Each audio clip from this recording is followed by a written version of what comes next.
नमस्कार. ओवीज रेसिपीमध्ये तुमचं पुन्हा एकदा स्वागत आहे. तर मी तुमच्याशी आज मस्त अशी झणझणीत कोल्हापूर स्पेशल मिसळची रेसिपी शेअर करणार आहे. अगदी साधी सोपी आणि घरगुती साहित्यामध्ये होणारी ही रेसिपी आहे. चला तर आपण रेसिपीला सुरुवात करूयात. तर इथे मी एका पॅनमध्ये थोडंसं तेल घेतलेलं होतं. तर तेलामध्ये बघा अगोदर मी प्रथम मोहरीची फोडणी दिलेली होती. मोहरी मी 1 चमचा, जिरे मी 1 चमचा आणि काही कढीपत्त्याची पाणी टाकून घेतलेली होती आणि या ठेचलेलं लसूण. तर इथे मी 7 ते 8 लसणाच्या पाकळ्या बघा छान अशा खलबत्त्यामध्ये ठेचून घेतलेल्या होत्या. आता हे आपल्याला एकदम लालसर रंगाच्या होईपर्यंत जरा तेलामध्ये भाजून घ्यायच्या आहेत. तर अगदी घरगुती साहित्यामध्ये होणारी मिसळ आहे आणि खायला देखील बघा अगदी खूप छान अशी लागते. जशी आपण बाहेर जाऊन खातो तशीच टेस्ट येते बघा जर तुम्ही ह्या पद्धतीने केली तर. आता इथे मी एक मोठा कांदा बघा बारीक चिरून घातलेला होता. कांदा आपल्याला पूर्ण लालसर रंगाचा होईपर्यंत भाजून घ्यायचा आहे. तर कांदा आणि लसूण पण बघा एकदम छान असा लालसर रंगाचा होईपर्यंत भाजून तयार झालेला आहे. आता इथे मी इतर साहित्य घालून घेते. हळद इथे मी अर्धा चमचा घातलेली आहे. हळद आपण पूर्ण मिक्स करून घेणार आहोत आणि लगेचच अर्धा चमचा हिंग पावडर घातलेली आहे. थोडीशी बघा मुठभर कोथिंबीर मी अशा पद्धतीने घालून घेतलेली आहे. तुम्ही एकदम बारीक चिरून देखील घालू शकता, नाहीतर हाय अशी सुद्धा घातली तरी काही प्रॉब्लेम नाही. थोडीशी त्याला मध्ये चिरून घ्यायची आहे. आणि ही 200 ग्रॅम मटकी, ही मटकी मी स्वच्छ अशी धुवून घेतलेली आहे. तर ही बघा 200 ग्रॅम या प्रमाणात मटकी आहे. तर ही मिसळ तुम्ही 4 ते 5 जणांसाठी सहज 200 ग्रॅम मटकीमध्ये बनवू शकता. आता मटकी देखील आपल्याला चांगली अशी परतवून घ्यायची आहे तेलामध्ये आणि थोडंसं चवीपुरतं मीठ घालून घेतलेलं आहे. तर थोड्या वेळ बघा मटकी आपल्याला अशीच तेलामध्ये परतवून घ्यायची आहे. तर मटकी आपण बघा भाजून नव्हती घेतली आहे, अशी कच्ची टाकून घेतलेली. त्यासाठी आपल्याला तेलामध्ये अशी थोडीशी भाजून घ्यायची म्हणजे त्याचा कच्चटपणा जावा. आणि आता बघा मी याच्यामध्ये तांब्याभर पाणी घालून घेतलेलं आहे. तर इथे मी हे छोट्या कुकरला लावून घेणार आहे. तर आपण ही मिसळ बघा कुकरमध्ये करून घेणार आहोत.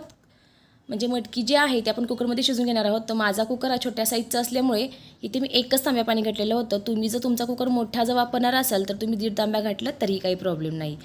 आता गॅस फुल करून मी बघा ह्याला उकळी काढून घेतलेली होती आणि हे मिश्रण सगळं कुकरमध्ये अशा पद्धतीने घालून घेतलेलं आहे. आणि आता कुकरच्या आपल्याला 2 शिट्ट्या करून घ्यायच्या आहेत.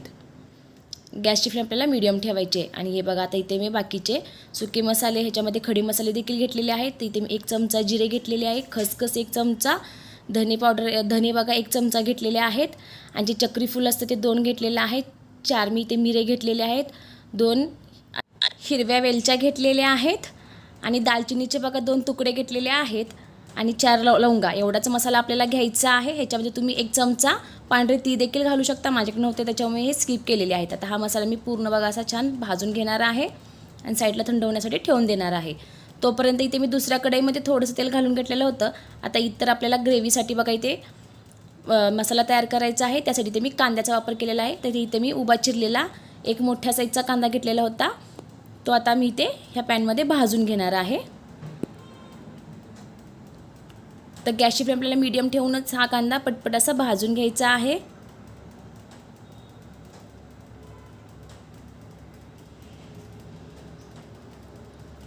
कांद्याबरोबर इथे आपण बघा आता लसणाच्या काही पाकळ्या भाजून घेणार आहोत. तर इथे मी 10 ते 12 पाकळ्या लसणाच्या घेतलेल्या होत्या. लसूण देखील आपण याच्यामध्ये छान असा भाजून घेणार आहोत. लगेचच अर्धा बघा आल्याचा तुकडा घेतलेला होता अशा प्रकारे चिरून तो घालून घेणार आहे.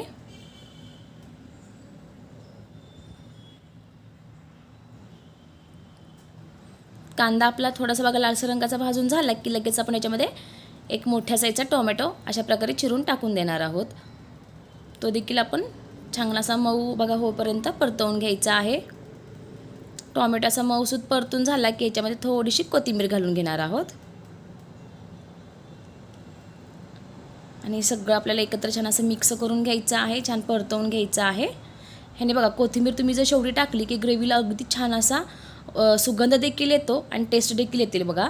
त्यासाठी कोथिंबीर आपल्याला शेवटी घालायचीच आहे कोणत्याही ग्रेव्हीमध्ये. आणि सुकं खोबरं तर इथे मी 3 ते 4 चमचे सुकं खोबरं अशा प्रकारे बघा मी खिसून घेतलेलं होतं. खोबरं मी अगदी शेवटी घातलेलं आहे, का तर हे मी खिसून घेतलेलं आहे ते पटकन असं भाजलं जातं, त्यासाठी ते मी हे शेवटी वापरलेलं आहे. तुम्ही जर चिरून घेत असाल तर तुम्ही अगोदर टाकून घेतलं तरी काही प्रॉब्लेम नाही.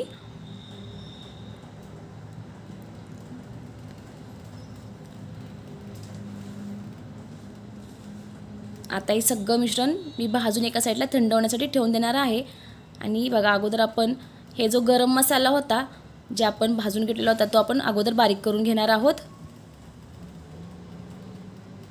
तर इथे बघा अशा प्रकारे आपल्याला याची बारीक पावडर करून घ्यायची आहे गरम मसाल्याची. आणि त्याच्यामध्येच आपण हा टोमॅटो आणि कांद्याचं जे आपण हे बघा वाटण केलेलं होतं ते टाकून घेणार आहोत. ह्याचं देखील आपण एकदम बारीक असं वाटण करून घेणार आहोत.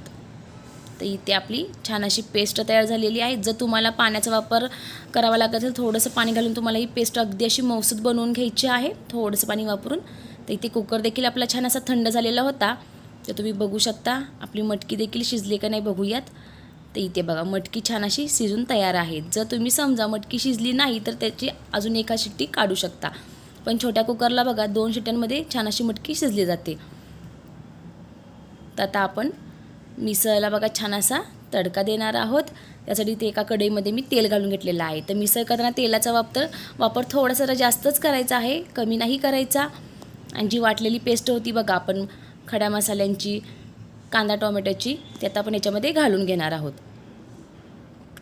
तर आपल्याला थोडंसं तेल गरम झालं की लगेच असं टाकून घ्यायचं आहे. जास्त कडक तेल नाही करायचं, नाहीतर बघा पेस्ट अंगावरती तोंडावरती उडू शकते. त्यासाठी आपल्याला तेलात एकदम असं कोमट तेल असतानाच त्याच्यामध्ये ही पेस्ट टाकून घ्यायची आहे, जास्त गरम नाही करून घ्यायचं.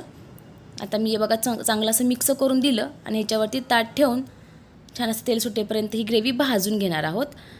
तर छान अशी ग्रेव्ही भाजली जावी यासाठी बघा ह्याच्यावरती ताट ठेवून द्यायचं आहे आणि गॅसची फ्लेम आपल्याला बारीक ठेवून द्यायची. खूप छान असं तेल सुटलं जातं मसाल्याला. आता हे घरगुती लाल तिखट, ह्याला काळं तिखट देखील म्हटलं जातात आणि आमच्याकडे याला घाटी मसाला असं म्हणतात. तर इथे मी हे 1.5 चमचा वापरलेला आहे. तुम्ही तुमच्या साठवणीतलं कोणतंही वापरू शकता. आता हे लाल तिखट देखील मी याच्यामध्ये छान असं मिक्स करून घेणार आहे. तेही छान असं बघा भाजलं जावं.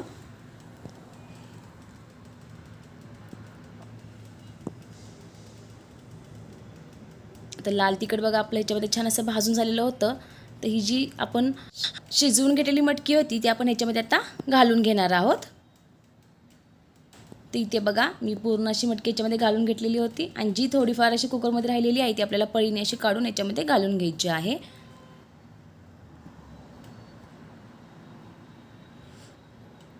तर इथे आता बघा आपण पळीने चेक करायचं आहे. मिसळी अगदी पातळच असते, जर घट्ट असेल तर आपल्याला असा इथे पुन्हा गरम पाण्याचा वापर करायचा आहे. थोडंसं गरम पाणी घालून ही मिसळ अशी पातळ करून घ्यायची आहे. तर इथे बघा पाणी गरम करून घेतलेलं होतं आणि आता गरम पाणी घालून मला जेवढी पातळ हवी आहे तेवढी मी मिसळ पातळ करून घेणार आहे. का तर मिसळ बघा पातळच असते, जास्त घट्ट नसते. त्यासाठी आपल्याला थोडंसं गरम पाणी पुन्हा ओतून घ्यायचं आहे जर गरज लागली तरच.